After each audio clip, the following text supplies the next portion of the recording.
Hi, everybody. I can see some new faces coming in. My name is Keith, and I'm going to be teaching the class today. I was warned that we may have other people dropping in up into about 5 or 10 minutes after the class starts, but I think we're going to start promptly.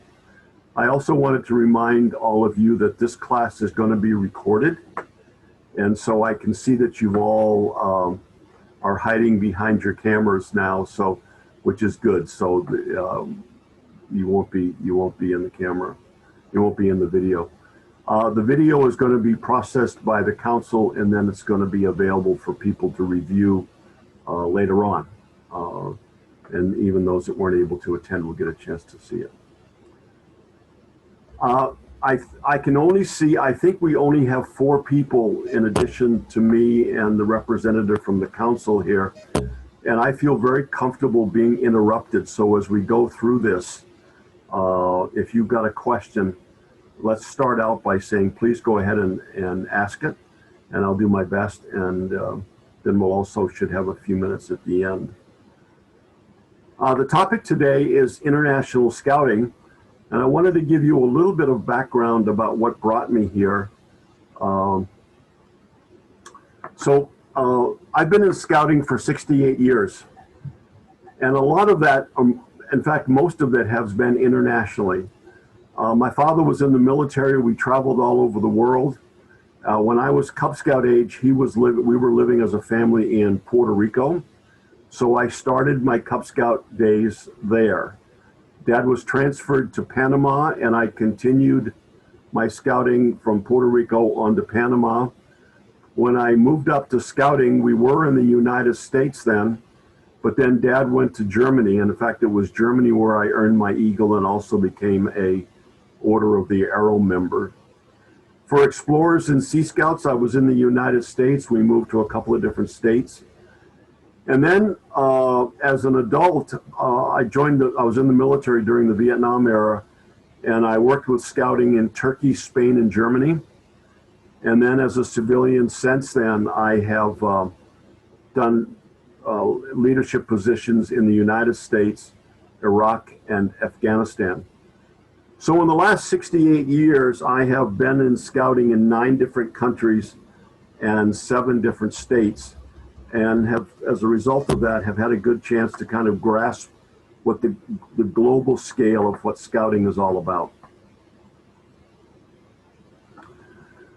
I've also been on 21 wood badge courses. For those of you that have attended wood badge, I've been on 21 of them. My first class was in 1994 with Cub Scout wood badge. Most modern scouters don't realize that quite a while ago we had Cub Scout wood badge, Boy Scout wood badge, Venturing wood badge, and Sea Scout wood badge. And Cubs, Boys, and Venturing were combined into wood badge, and there's still a Sea Scout version of it called Sea Badge. My particular class, when I had my own class as a course director, was an LDS class in 2011. But I've also been on 3 Chinese classes, 1 Vietnamese class, a Iraqi class in 2012 in Baghdad, Iraq, where I was the scoutmaster. And then I've done 2 classes in Kabul, Afghanistan in 2013 and 2014. So of the 21 courses I've been on, I was a scoutmaster 4 times.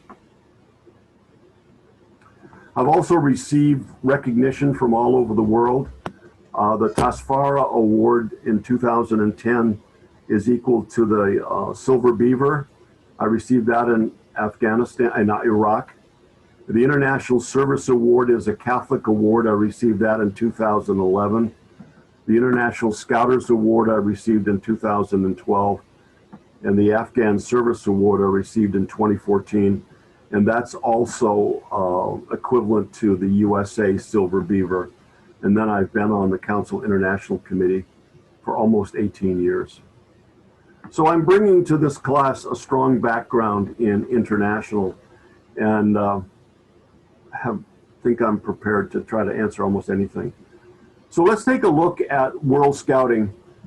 At the very top, at the global view of scouting, there's WOSM, which is the World Organization of the Scout Movement. So all of the various state countries kind of report into WOSM. So let's learn a little bit more about WOSM. There, you can see there that the world is broken up into various regions. We here in the United States are in the Inter-America region. I have been in the Arab region in Iraq, the European region a couple of times, the Eurasian region when I was in Eastern Europe. The Asia Pacific region was Afghanistan. So I've had a chance to see the WOSM organization and all of those. WOSM started in 1910. The 1907 is when the World Crest became into play. And we've had more than 250 million Scouters wearing the World Crest on their patch since 1907. I can see some of you there wearing with your uniforms on, and you've got the World Crest there. Every country within WOSM wears a version of the World Crest on their uniform, and we'll see that a little bit more later on.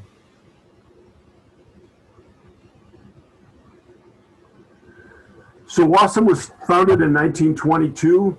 There's currently 171 countries that have Scout representation in WOSM. An interesting fact is Scouting is 171, and the United Nations has 168.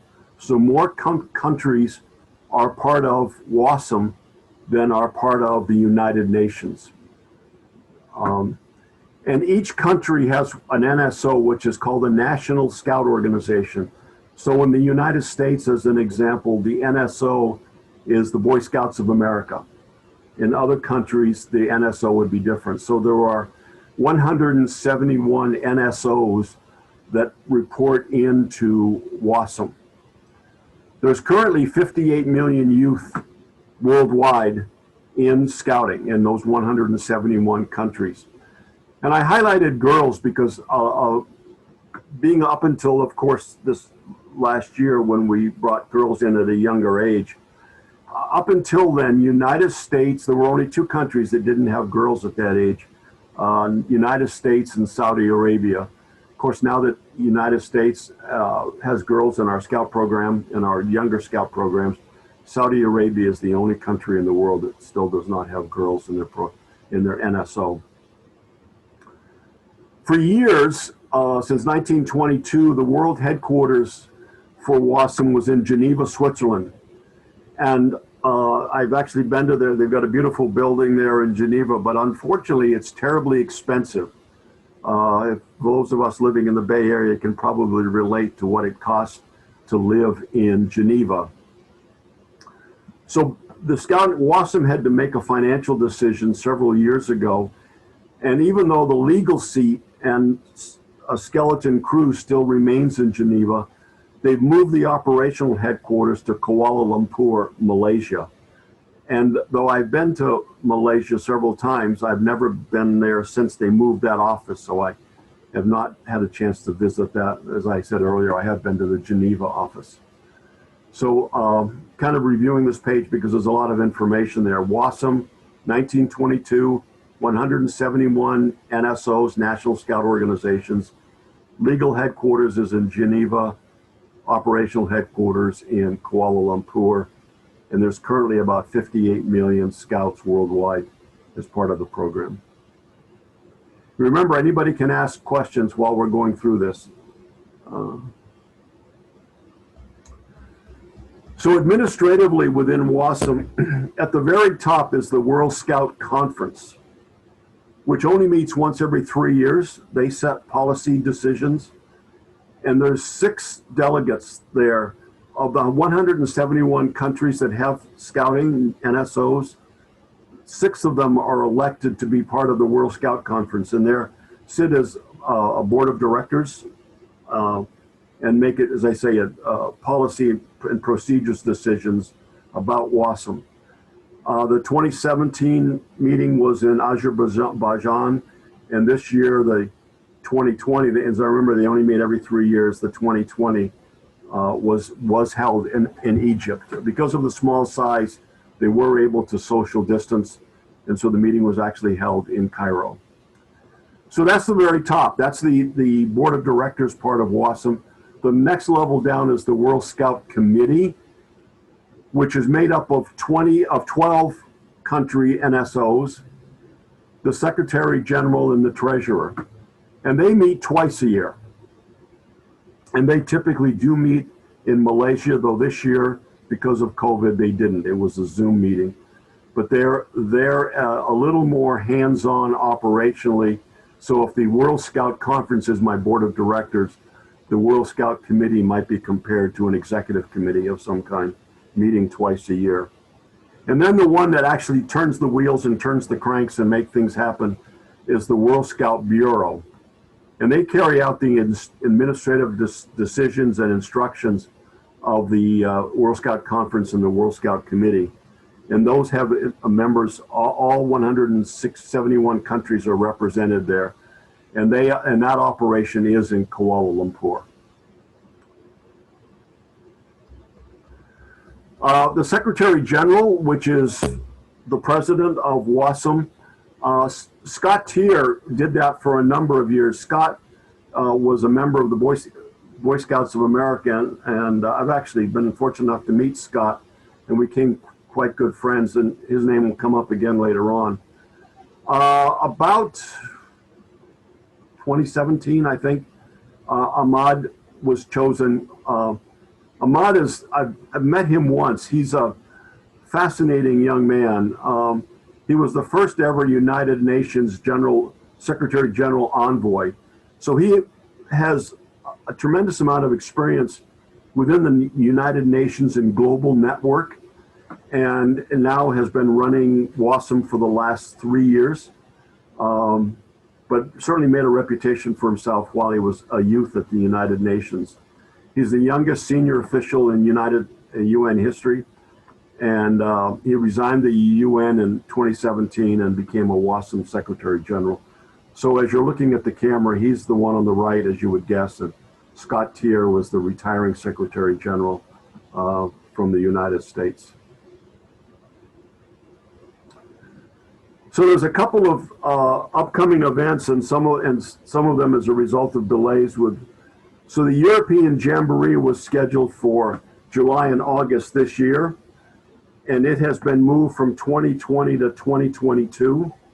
And the reason it made a 2-year jump is the World Scout Moot was already scheduled for 2021, and we certainly didn't want to do the European Jamboree and the World Jamboree one on top of each other. So really on your horizon for people that may be interested in participating in international events, the World Scout Moot would be your next chance in Ireland in 2021, and then the European Jamboree would be in 2022. So we've staked out your travel plans for 2021 and 2022. And then in 2023 is the World Jamboree, and that's going to be in South Korea. So, and that's going to continue. That's going to continue to stay on schedule unless there's big changes. So now 2021, 2022, and 2023, as you can plot out your World Scouting travels. Okay, so I've tried to give you a view of the world organization of the Scout movement, the 171 countries, where they're headquartered, Geneva, Kuala Lumpur is their operational headquarters, and the structure of the organization and the 3 different tiers of management, and the concept of NSMs, National Scout, NSOs, National Scout Organizations, and so on. So now let's bring that down one level to the BSA and how it's connected in with global scouting and international scouting. So as BSA headquarters is the international division, and they manage all of their international relationships within this BSA. You can see a list there. They run the JOTA and JODI here in the United States. Of course, that was last weekend. They do publish a newsletter. which is very informative. Uh, I'm going to give you the URL. By the way, I've listed across the top here the URL for the International Division. The International Division also manages the USA contingent to the World Scout Moot, and they also manage Messengers of Peace here in the United States. World Friendship Fund, many people, I'm always surprised that people aren't familiar with that. The World Friendship Fund was started by the United States BSA after World War II in an effort to restore scouting in some of the countries that were heavily impacted by the war. It's included scout book translations, it's included building buildings, it's included training and so on like that. And because I personally have benefited from that with some of the scout things I've done internationally, I've become a strong supporter of that. And normally, if we were doing this training in live, I would have a World Friendship Fund booth where I've raised about $18,000 over the years for the World Friendship Fund, and I'm going to spend a minute more on that later on. BSA International also manages all of our World Scout jamborees. So as we send contingents to the jamboree in South Korea, they will take care of visas, passports, letters of introduction, and so on like that. They also used to take care of international scout camp representatives. Unfortunately, BSA has stopped doing that this last year. So we used to have scouts. They would process the letters of introduction and the visa preparation to bring scouts into the various scout camps in the United States, and they're no longer doing that. And then any international recognitions, and there are patches for our scouts and our leaders, and we're going to touch on that later on. So even though BSA International Division may have a low profile in our minds, they're extremely active and have a huge responsibility to maintain our relationships with WASM and with all of the activities that we coordinate with them, and as the red list there shows. Maintain the communications with WASM and other national scout organizations, so other NSOs. So if you're taking a trip to scouting in Mexico, if you're taking a trip to scouting in England and you're going to require visas or letters or something, International Division will help you process all of that. Also, if our scouts from the United States are going to be doing camp duty in other countries, or even taking a troop trip to a camp in other countries, which I'm going to touch on later also, the International Division will be able to help with that. Here's another list of some of them.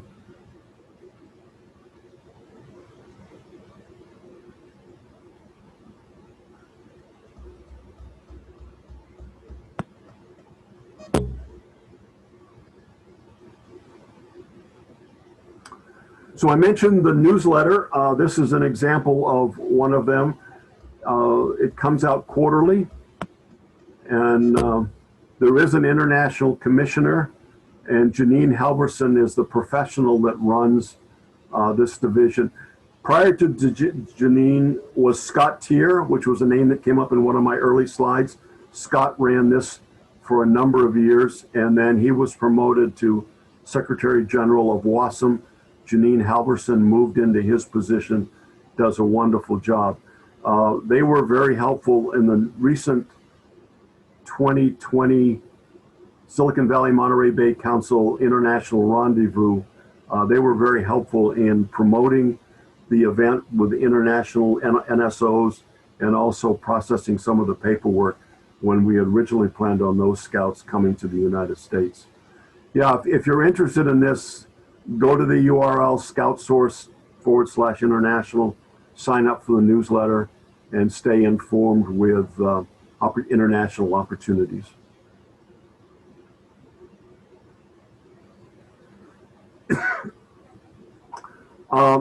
when I started the slideshow, I mentioned that my dad was in Puerto Rico and I started Cub Scouts there. And we were part of another council at that time, a BSA council at that time. BSA has found it hard to manage international troops or BSA troops that are located internationally. Examples are military bases, like I was on several times. Examples are BSA scout troops that are located at diplomatic headquarters. Like some of the only scouts in China are BSA scouts that are there with their parents, which are assigned diplomatically. And they just found it really hard to manage all that. Not only was the communications clumsy, they may have had to hire extra manpower. Anyway, to get to my point, they've turned the responsibility for that over to WASM.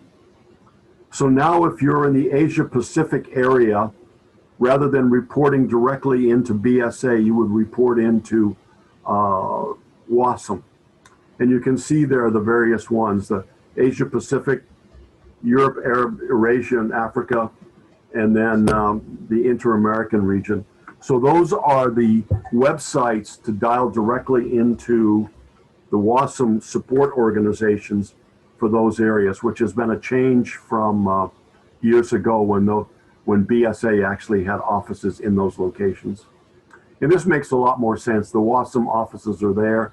In some of the places where I've been, such as scoutings in Japan, Afghanistan, Iraq, I could easily dial up the local WASM office. When I was in Iraq, the headquarters for that area was in Cairo, Egypt, and it was much easier for me to dial in the same time zone than it would have been for me to connect back to Irving, Texas.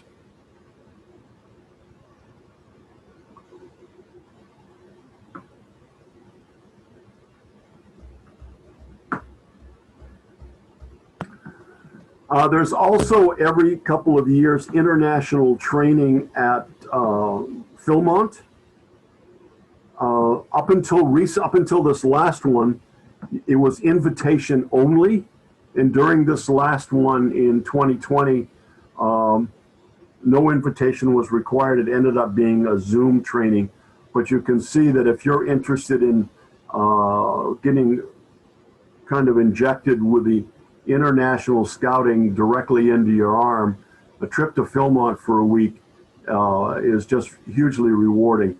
And here's some of the discussions, the topics that come up at their training there. When I was there, as a matter of fact, Scott Tier was there, and I got a chance to, he was one of the lecturers, and so it was really kind of nice. And many representatives from other NSOs do attend the meeting in Philmont. The next one should be in 2022, but that has not been announced yet. Okay, so we've talked about, we're taking the funnel down. We did WASM, by now we're experts on that. You've started to see the resources that are available at BSA, at national. And then we can now come down and take a look at the council and what's available here at your local council.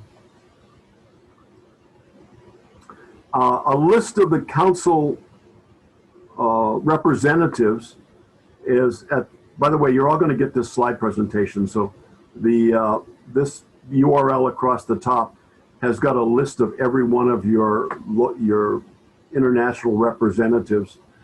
I put them up here for you here. So in Silicon Valley, Monterey Bay Council, Wayne Ho is your representative, and his email address is there.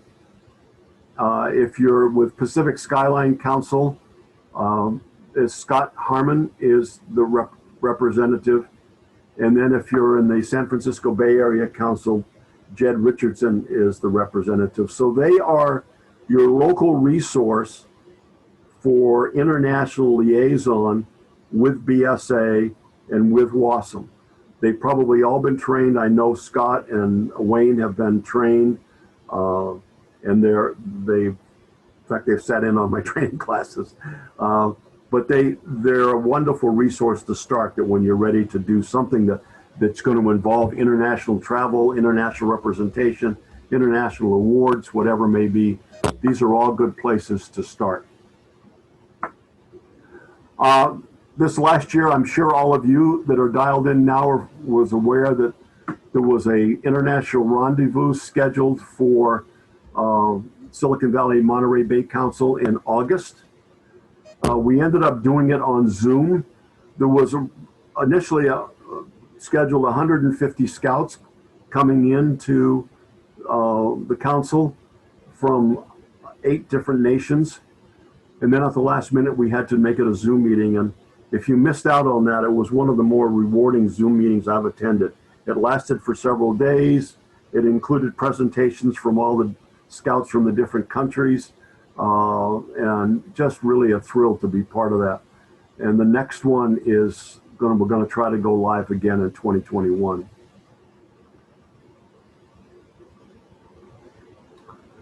Okay, we've taken the trip down through the funnel. Global, national, council, district, and now the individual scouters. So you can always visit Gilwell Park, where I'm sure that everybody in the audience is familiar with the background in Gilwell Park, but when Lord Baden-Powell very first started scouting, he held his meetings in rented apartments and so on in London, and a commissioner from Scotland donated this property just outside of London. I've been there once, and it's just like visiting a holy ground. Gilwell Park, this building here in the front is their headquarters, and as you're looking at it, I'm pointing at the White House and so on the right. As kind of a funny, I was told that the BSA had donated a buffalo to the park, and I had this visions of a huge bronze American buffalo somewhere on the campus, and I walked all around and I couldn't find it, and I went back in and asked, "Hey, where's the American buffalo?" And they said, "Well, it's just out back," and this is a picture of it. It's a little tiny buffalo sitting on a pedestal in the backyard. But yeah, it's just going through the museums. When I went there, it was kind of off season, and there was not a lot of staff, and the museum door was locked. So I went back again to the second time to the office, and the lady handed me a key and said, "Let yourself in." So I walk into this museum, and I'm looking around, and there's all this memorabilia, including Baden-Powell's 5-bead necklace from Woodbadge, lying there in a glass counter, glass display case. And then I started to feel nervous that I've got a key to this museum, and I'm the only one in there. And if somebody else walked in, I felt responsible for them. So I quickly made a tour around the museum at Gilwell Park, and then locked the door securely and turned the key back in. But it's just, I mean, you can just tell by the tone in my voice what an impactful time I had while I was there, even just my one visit. But the takeaway from this is it's open year round. You can make, you don't even have to make reservations. In fact, when I went, I had been to England a number of times on business, and I just never seemed to have time. So when the trip I did get there, I actually took a taxi directly from Heathrow to Gilwell Park, so that I did that at the front end of my trip and got that out of the way. So I mean, it was a short trip and an inexpensive trip. So certainly, if you get a chance to go, make sure you add this to your tours. Also in England, in downtown London, is the Baden-Powell House. It's now a hotel, and there's some memorabilia displayed there. In fact, that photograph I took in the front lobby, and you can choose to stay there if you want. You can have eat.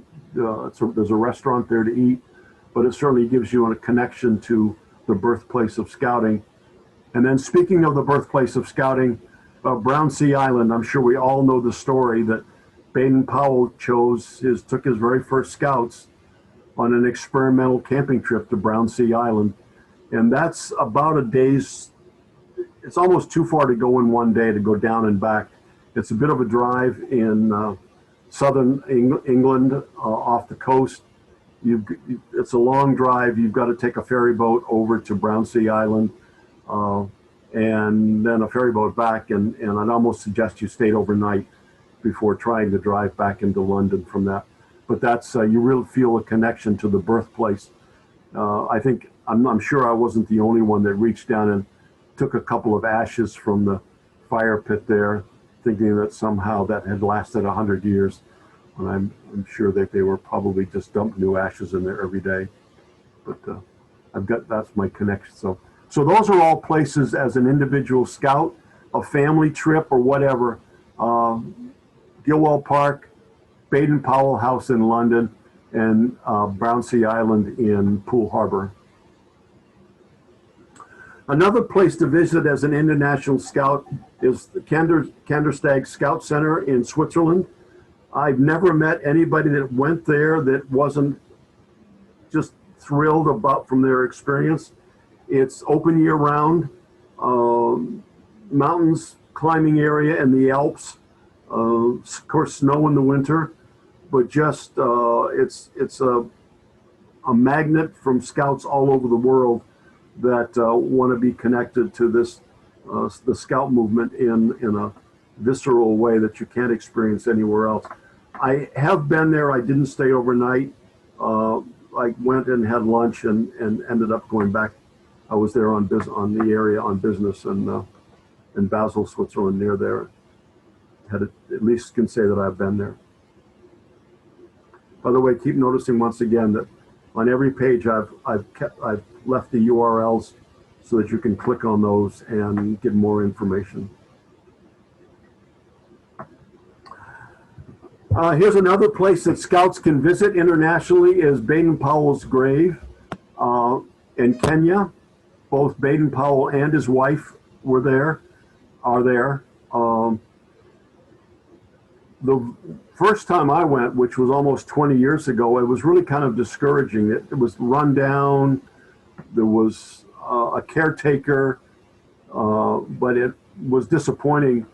Since then, I've talked to others that have been there, and it's been refurbished, nice gardens, a nice visitor center, and they've honored the grave as we would all hope that they would. But if you want to make another destination trip or loop this in with a safari trip or something, there's an opportunity in Kenya to visit Mr. and Mrs. Powell's gravesite there.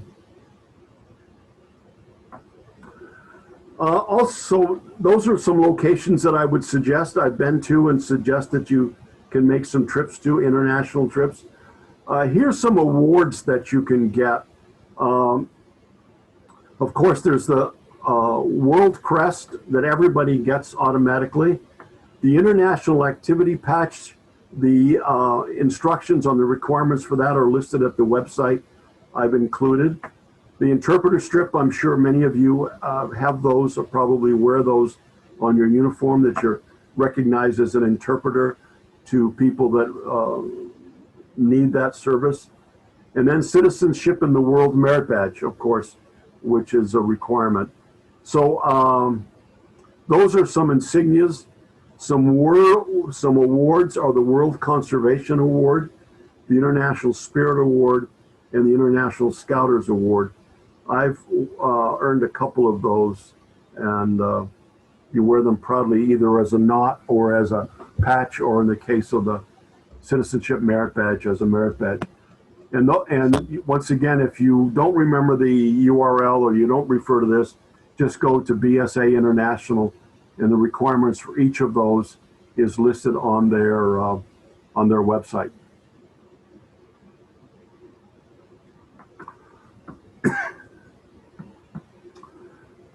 I thought I had another slide. Let me.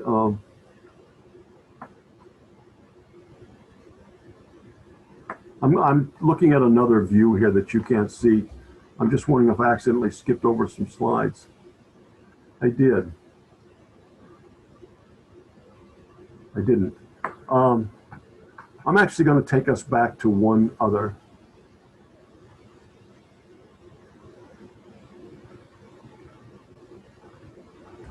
Because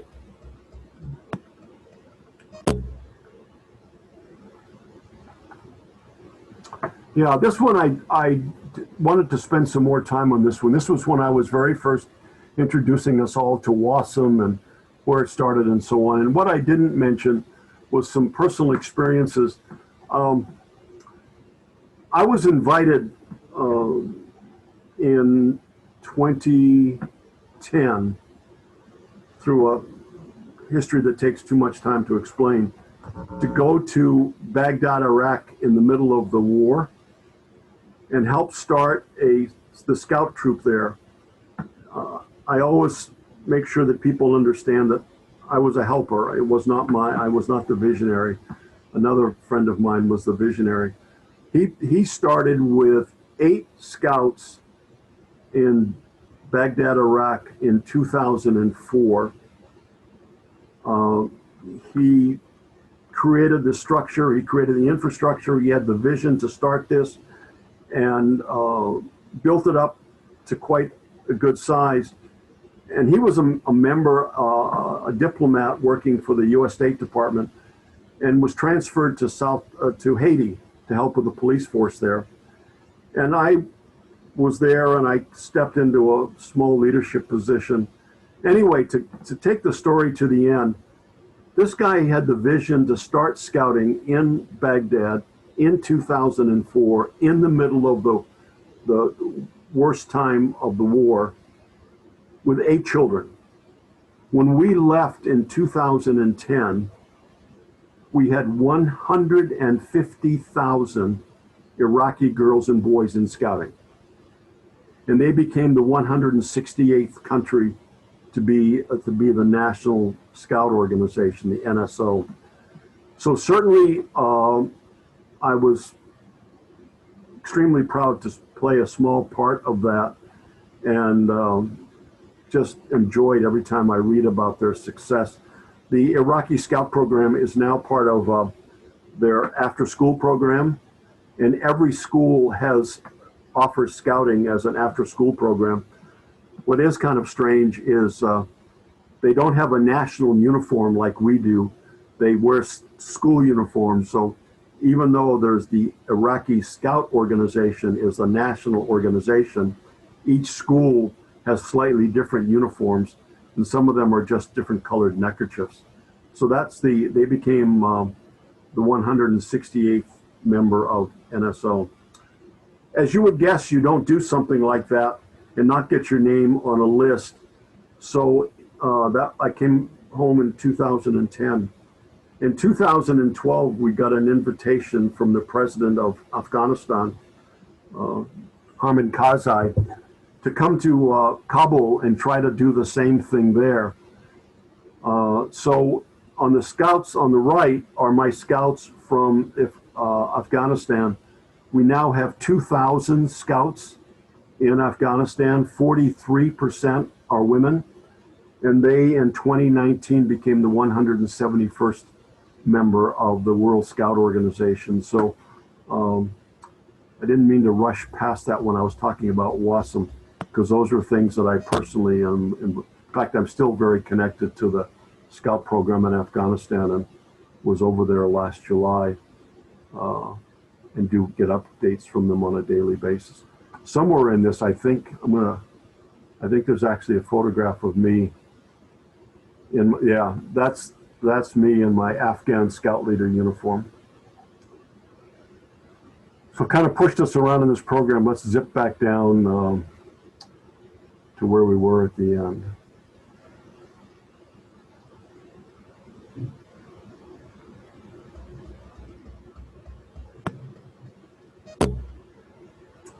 All right, this was the last slide, and I did want to end it with a quote from Baden-Powell, and you can read it there. You don't have to have me read it. I'm going to let you read that while I count the number of people. I'm supposed to turn in a list of how many people attended today's training.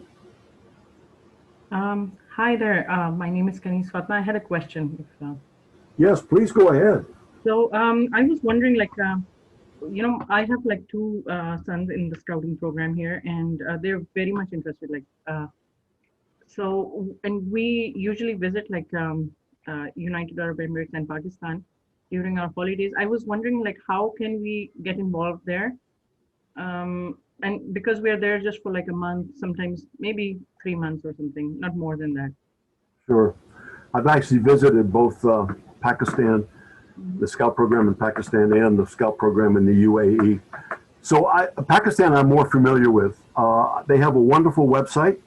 Um, I was before you guys came on. I'm a commissioner for the only Muslim scout troop in my council, and the scoutmaster is from Pakistan, and she went back this last year, and I tried to help her, and I know that I just all we did was go to the website. They've got a contact information on it. We got hold of the scout director for Pakistan and made an appointment for her to meet them while she was there, and I was talking to her after she got back, and it was a delightful trip.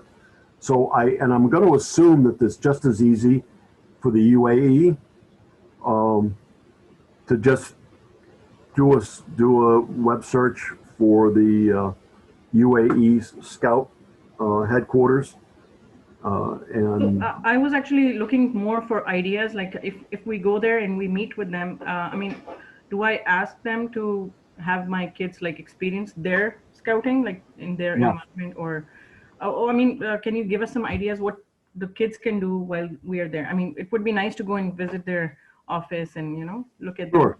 yeah. And they're very accustomed to that. Once again, I can speak with authority about Pakistan. Uh, they they could have done anything. They chose to go to the office. They met with another troop in Pakistan. They sat through a meeting. There was some conversations about them possibly going camping together, and that just the logistics of that were too complicated. But my experience is that yeah, just contact the national office. They'll connect you. They'll support you directly. They'll connect you with maybe a troop in Islamabad if that's where you're going, and they can schedule a meeting attendance, possibly some kind of an excursion to a landmark together. But you'll get their full support. I will tell you an experience just the opposite with the national when we did the World Jamboree here in the United States. Living in the Bay Area, we had two troops from Mexico stop in and spend a week in the Bay Area on their way to the World Jamboree. And we did the same thing. We arranged for them to attend meetings. We actually made a trip to a couple of the parks in the area. So at times like this, you'll find that you'll get the full cooperation of the NSO, the National Scout Organization, I'm sure in both Pakistan and in the UAE. Thank you. I'm jealous, by the way. I've never, though I've met the scouts in UAE, I've never spent any time with them. Um, I, Actually, I was looking into their website for Emirates. So there's like three organizations over there. And that kind of confused me also. There's like the American Boy Scouts, there's the British Boy Scouts, and then there's the Arab Boy Scouts. right. When we go there, we just contact the American Boy Scouts. That would be a good start. You brought up a good point. Though the United States only has the BSA, many countries have more than one scout organization. Israel, as an example, has 9 different scout organizations. Only one of them can represent the country. So, the same thing is going to be true for UAE. There may be 3 different scout organizations in the UAE, but only one of them can be the NSO. And so, if you want to have the engagement with the culture, I would find the one that's the NSO, the National Scout Organization for the Right. UAE, and contact them. Okay. Sounds Yeah, good. Yes. because of sometimes their scout organization is related to a religion, as it is in Israel. So each faction, religious faction, has their own scout program, but only one of them can be the NSO. Yeah. Okay, sounds good. Yeah, thank Yeah. you. Yeah, you'll enjoy it. I was going to add the story. I mentioned that I helped start the scout program in Afghanistan. When we had our first wood badge course there, of course, we had no cadre.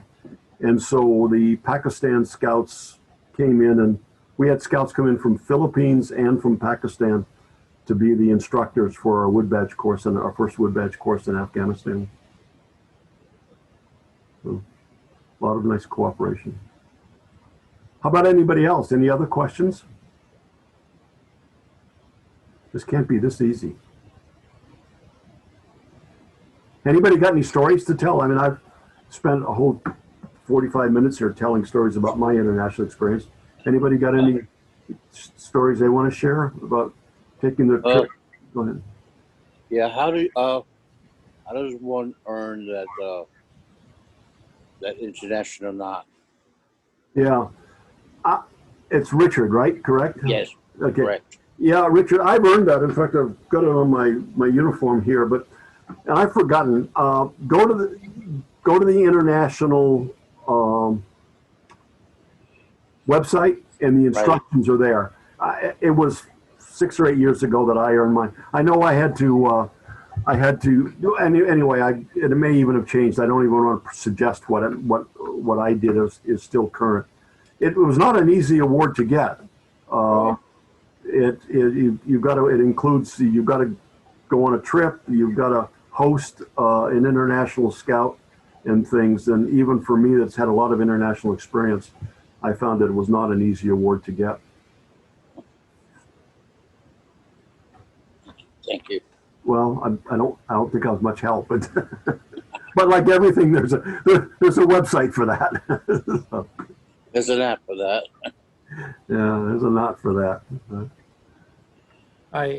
Is the charter of the World Scouting Organization to introduce scouting into countries that currently don't have scouting, or just to support countries that have scouting already? So the answer is yes. In fact, as I mentioned, Scott Tier was extremely helpful getting us started in Iraq and Afghanistan. And that is a large part of their responsibility, is to initiate scouting in countries that don't currently have it. Or in many cases, it's lapsed. I don't want to imply that this was the very first time scouting was in Iraq. This was the third time. And it had gotten started and stopped during World War II, got started again. Saddam Hussein stopped it. He actually turned it into a paramilitary organization, calling it Saddam's Cubs.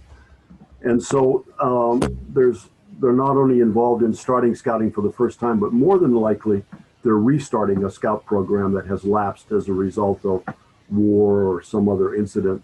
And they are very helpful.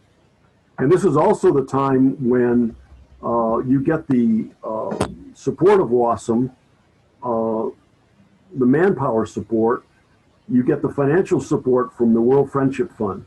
I mentioned earlier that I benefited from that. And when we were starting scouting in both Iraq and Afghanistan, we benefited from money from the World Friendship Fund to get our scout program started, particularly with translating some of the scout books to local languages. Yeah. Do you have a country in mind, Jim? I heard one of the countries that's hard to get scouting started in is China. I mean, has there been efforts to go to mainland China and try to start there? Yeah, I lived in China for 3 years, and the answer is yes. It goes back to communism, and you know, there's a scout as reverend, and there are youth organizations in China, but there isn't an official scout program. There is a large BSA contingent and a large United Kingdom contingent at the embassies and at some of the expat living areas. So there are a lot of scouts there, but they're not Chinese scouts. Now, to even add more information to it, the country with the highest density of scouting related to their population is Hong Kong. So even though PRC doesn't have scouting, Hong Kong has got the highest density of scouting of any country in the world. And then Taiwan is a very popular scout area. So it's a real dichotomy. And eventually it may happen. I'll tell you another story too. I think we've still got another 10 minutes, or not, actually my time is almost up. I was doing a World Friendship Fund presentation at our 4th of July parade here. And some guy came up, and his profession was he would clean out garages for free and then sell the usable stuff on eBay, and that's how he made an income. Anyway, he told me that he had collected a barrel of photographs he picked up somewhere, and one of the photographs was Mao Zedong in a Cub Scout uniform. And it was Mao that stopped scouting. And so here was a youth photograph of Mao in a scout uniform, and I offered to buy it from him, and he said he would, and then he never got back to me. So it's a huge loss in my mind. But yeah, so there's eventually scouting will be in PRC. Well, guys, I see on my watch, and my scout watch, it's 10:51, and we're supposed to wrap it up to give you enough time to close down and start in another class. It's really been a joy. I think I'm gonna, yeah, here's my email address and my mobile number. And if you would like presentations to your troop or your pack or whatever it may be, I do them all the time. If you have a question after this is over, you can follow up and I'll try to answer them. But international scouting has been a large part of my life, all my life. I started internationally and have spent, of my 68 years in scouting, more than half of it has been in somebody else's country. So, all right, we're going to sign off. Scouts, thank you very much. And I look forward to seeing you around the campfire sometime. Thank you, Keith. All right, bye, guys. Thank you very much.